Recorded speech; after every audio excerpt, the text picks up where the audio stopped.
Strategi baca pres rebut suara NU akan kami bahas sore ini bersama dengan anggota DPR fraksi PDI Perjuangan Arya Bima, juru bicara pemenangan Prabowo Subianto Wihadi Wianto, dan Direktur Eksekutif LSI Jayadi Hanan. Sore Bapak-Bapak.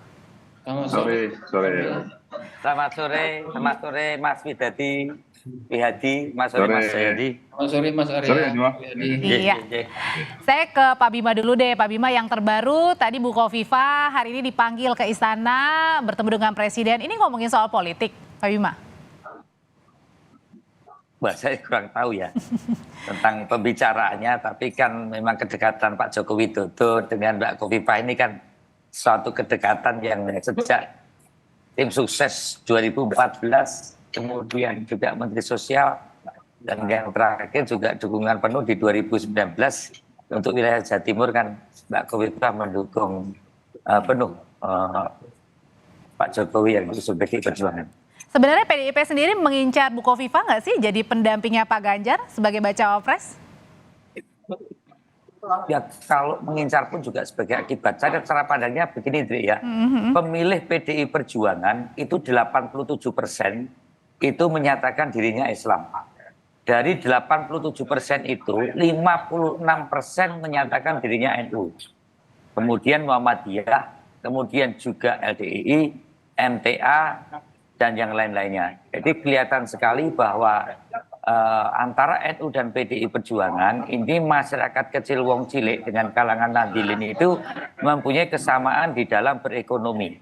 Kedua, cara pandang tentang konsepsi persatuan Indonesia atau Pancasila dengan pendekatan kultural ini bentuk Islam yang rahmatan alamin, yang ukhuwah Islamiyah, insaniyah, watoniyah itu sangat seiring dengan keinginan sebagai negara yang multikulturalisme. Ini adalah pertalian-pertalian yang sangat dimungkinkan bahwa bagaimana PDI Perjuangan sangat membidik kalangan Nahdlatul Ulama di dalam konfigurasi capres-cawapres, karena kalangan Nahdlatul Ulama dan juga Muhammadiyah sangat memberikan pengayoman tentang keteduhan Islam yang sangat memberikan ruang. Berarti mengamini ya untuk menarik kalangan Nahdlin ini juga harus kira-kira bacawa presnya juga dari kalangan NU gitu ya Pak Bima ya? Dalam kesejarah sejak Bung Karno memang ada kedekatan secara sosiologis, secara ideologis, bahkan secara politis di dalam memaknai wajah keindonesiaan yang multikulturalisme ini dengan konsepsi Islam yang rahmatan lil alamin. Ini betul-betul bagaimana kalangan Islam lainnya itu sangat merasa nyaman, juga kalangan nasionalis dengan keberadaan Nahdlatul Ulama. Dan kalau itu kemudian juga difigurkan sebagai sosok capres-cawapres, saya kira menjadi sesuatu keniscayaan kita, tentunya bersama dengan kawan-kawan Muhammadiyah dan kawan-kawan LDII, MTA maupun unsur-unsur Islam lainnya. Oke, kalau ada peluang dari PDIP membidik bacawa presnya dari kalangan NU, dari Gerindra sendiri sama seperti itu strateginya, Pak Wihadi? Ya, seperti sudah kita ketahui bahwa Gerindra ini kan sudah berkoalisi dengan PKB, dan PKB itu sudah jelas adalah memang warga NU yang ada di PKB.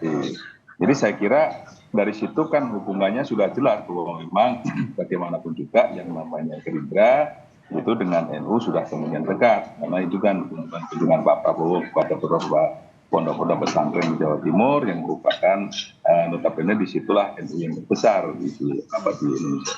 Jadi saya kira hubungan antara Gerindra dengan NU sudah jelas, dan juga ini sudah terlihat dengan adanya koalisi kita dengan PKB. Jadi saya kira ya, selain dengan Caimin, kalau dari Partai Gerindra sendiri melihat dari kalangan NU yang potensial sebagai bacawa pres pendamping Pak Prabowo siapa, Pak Wihadi? Saya kira kita tidak dalam kapasitas untuk melihat siapa, karena memang saat ini bagaimanapun juga Caimin atau Gus Muhaimin ini adalah merupakan calon daripada wakil presiden yang menjadi prioritas utama nantinya apabila sudah diputuskan koalisi daripada Gerindra dan PKB. Jadi saya kira sudah jelas di sini bahwa tidak perlu ditanya lagi, karena memang kita dengan NU dan juga di sini sudah jelas juga, kita tahu Gus Muhaimin juga seorang NU, itu sudah pasti kelihatan. Oke, jadi di sini bisa ditegaskan bahwa peluang satu-satunya sampai dengan saat ini adalah Caimin. Ya, seperti kita ketahui bahwa yang namanya Gerindra dan PKB ini kan sudah berkoalisi. Jadi bagaimanapun juga daripada isi koalisi itu adalah penentuan calon wakil presiden akan ditentukan oleh Pak Prabowo dan Gus Muhaimin. Dan tentunya dengan ini sudah jelas bahwa penentuannya adalah dengan Gus Muhaimin juga, dan ini adalah tentunya menjadi satu calon golden ticketnya ada di Gus Muhaimin lah untuk calon cawapresnya. Oke, ke Mas Jayadi sekarang. Mas Jayadi, kalau sebelumnya kan baca Cawapres ini santer beredar nama dari kalangan ekonom ya, atau ekonomi, misalnya sebut saja Mas Sandi, terus juga Mas Erick Thohir, tapi belakangan nampaknya masing-masing baca pres ini punya suara untuk menentukan baca Cawapresnya justru dari kalangan NU. Apakah artinya nanti memang terbuka kemungkinan ketiga baca Cawapres ini dari masing-masing capres ada dari kalangan NU? Bisa, tapi tidak harus dalam arti orang NU atau anggota NU ya. Bisa juga orang yang dianggap bisa merepresentasikan NU. Nah, itu tergantung kepada bagaimana mereka berkomunikasi. Misalnya ada nama Erick Thohir. Kita tahu Erick Thohir itu kan sudah mencoba untuk memiliki hubungan yang kuat dengan NU misalnya kan, dengan menjadi anggota Banser dan sebagainya gitu. Jadi memang secara umum untuk memenangkan pertarungan Pilpres memang mau tidak mau pemilih NU harus diperhitungkan oleh paslon capres-cawapres ya. Kenapa begitu? Karena pertama dari segi jumlahnya memang besar. Di data riset di LSI misalnya menunjukkan bahwa orang yang merasa NU di seluruh Indonesia itu mencapai 50%, merasa NU. Ya, dia punya budaya NU dan sebagainya. Kemudian kalau kita tanya, kalau ada sekitar 25%-an orang itu merasa anggota NU. Anggota NU itu yang anggota aktif maupun anggota tidak aktif begitu. Nah, para pemilih NU ini diperkirakan kalau berdasarkan hasil riset selama ini mereka memilih dengan memperhatikan sejumlah faktor yang bisa mempengaruhi mereka. Nah, misalnya faktor-faktor yang bisa mempengaruhi pilihan warga NU itu pertama adalah pesantren. Ya, kaitan dengan pesantren. Pesantren itu apa artinya? Pesantren itu selain pesantrennya sendiri juga berarti kiai dan nyai-nyai kan. Maka kemudian tokoh yang dekat dengan kiai dan nyai itu menjadi penting. Yang kedua adalah pengurus NU, PBNU. Ini juga menjadi satu rujukan. Yang ketiga adalah para tokoh-tokoh NU di tingkat lokal, baik itu kalangan muda maupun kalangan yang lebih tua. Karena itulah kita bisa melihat bahwa mereka seolah-olah menjadi perebutan. Dan memang yang cara paling saya kira yang paling jelas untuk menunjukkan bahwa capres-cawapres mewakili NU adalah dengan Kalau gitu pertanyaan selanjutnya nanti akan dijawab Bapak-Bapak. Sebenarnya baca pres ini mendekati NU dan juga Jawa Timur sebenarnya merebut suara dari warga Nahdliyin atau mencari baca wapresnya berasal dari NU. Usai jeda nanti kita akan jawab. Hanya semuanya ini merebut suara dari kalangan Nahdliyin ini. Kalau gitu Pak Bima, sebenarnya strategi apa sih yang saat ini sedang dipakai oleh PDI Perjuangan dan juga Capres Pak Ganjar untuk merebut suara kalangan Nahdliyin ini? Jadi urusannya tidak rebut-merebut dulu ya. Urusannya pasangan ini ibarat berkeluarga ini menjadi keluarga yang sakinah warmadah warohmah. Jadi capres-cawapres ini harus menyelesaikan berbagai persoalan bangsa ke depan. Bahwa kemudian itu kriterinya kecenderungan adalah sosok dari tokoh figur kalangan Nahdliyin seperti ada Gus Yakut, ada Mbak Khofifah, ada Mbak Yeni, ada Kiai Haji Stakuf, bahkan ada Pak Iqrarul Akhyar, juga ada Pak Muhaimin. Itu ada sebagai akibat. Konsepsinya demikian karena pengalaman Ibu Mega dengan Pak Hasyim Asy'ari, kemudian Pak Jokowi dengan Pak Yusuf Kala, dan terakhir adalah Pak Jokowi dengan Kiai Haji Ma'ruf Amin adalah bentuk-bentuk konfigurasi kepemimpinan yang bisa memberikan rasa keteduhan dan kenyamanan bangsa di depan. Bahwa kemudian ini berdampak elektoral itu sebagai akibat.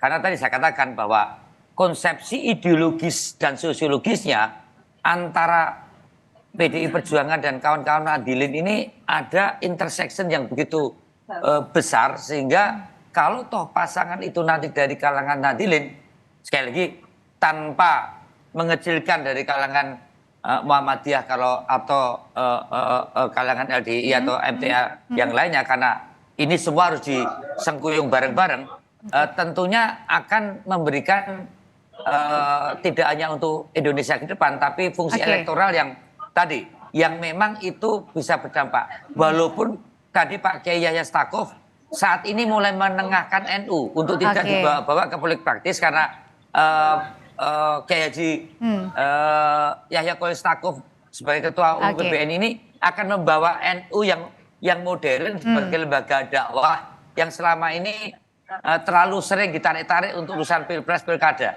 Oke, kalau gitu sekarang kalau dari Gerindra sendiri sebenarnya untuk bacawa pres mendamping Pak Prabowo, kalau dari kalangan NU harus laki-laki atau terbuka kemungkinan perempuan, karena kan ada nama Mbak Yeni, Bu Kofifa, Pak Wiyadi.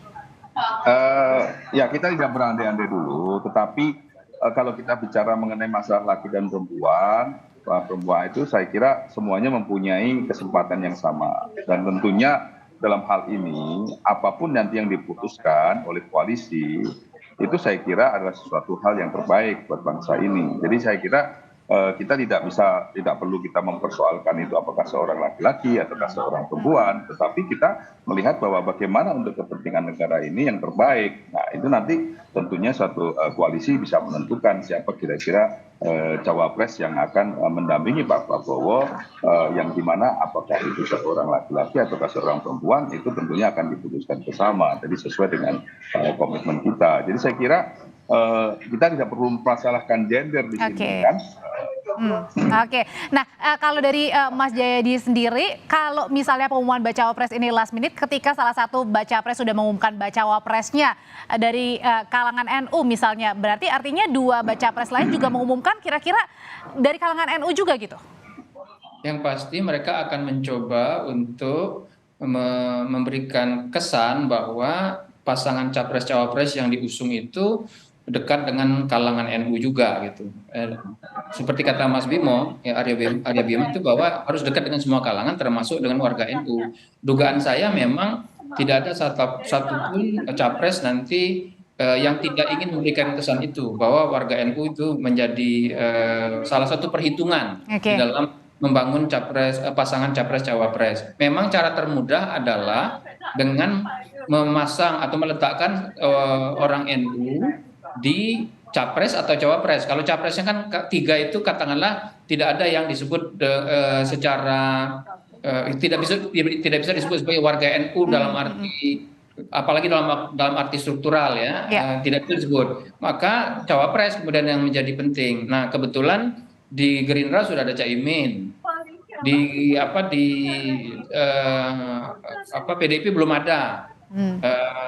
Cuman saya kira PDIP kan lebih mudah untuk memasang warga NU apa enggak, karena kan PDIP tinggal cari misalnya, kalau misalnya cari Mbak Kofifa kan itu PDIP tetap bisa berlayar. Tapi kalau misalnya Gerindra misalnya mau ngambil warga NU yang lain, Pak Mahfud MD misalnya, atau Ibu Hovifah mau diambil, maka ada potensi Caiminnya tidak tetap di koalisi, sehingga itu harus jadi perhitungan juga. Jadi memasang. Jadi kalau menurut Mas Jayadi sendiri siapa pasangan yang paling pas untuk Pak Ganjar, Pak Prabowo dan Mas Anies sebagai pendamping?